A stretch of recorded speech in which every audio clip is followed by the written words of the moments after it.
মানুষটা সবসময় সব কিছু মানিয়ে নিয়ে চলতাম। সম্পর্কের খাতিরে হোক বা পরিস্থিতির চাপে নিজের ইচ্ছেগুলোকে বিসর্জন দিয়ে অন্যের খুশিটাকে বড় করে দেখেছি।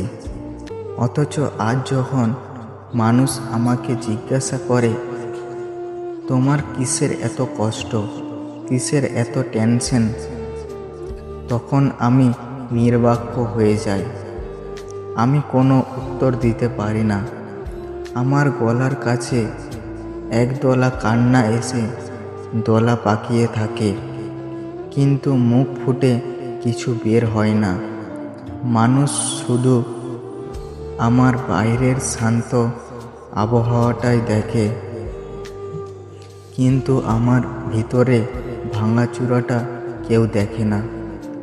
আমার রাতের কান্না, দীর্ঘশ্বাস আর এই নিঃশব্দতা রাতগুলোই শুধু জানে আমার কষ্টের গভীরতা কতখানি।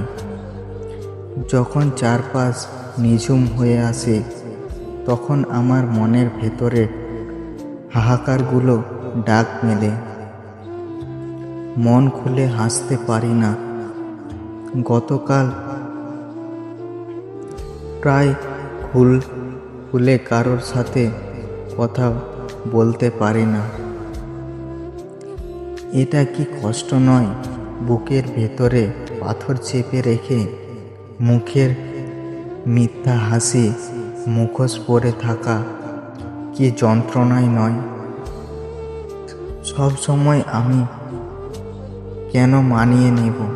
কেন সব সম্পর্কে শুধু আমাকে একা এত পরিশ্রম করতে হবে? আমি কেন বারবার ত্যাগের খাতায় নিজের নাম লেখাবো? মাঝে মধ্যে খুব জানতে ইচ্ছে করে, কোনোদিন কি কেউ আসবে না যে আমাকে বিনা কাব্যে বুঝবে? কেউ কি আমার চোখের দিকে তাকিয়ে বুঝতে পারবে না যে এই হাসির আড়ালে কতটা দুঃখ লুকিয়ে আছে?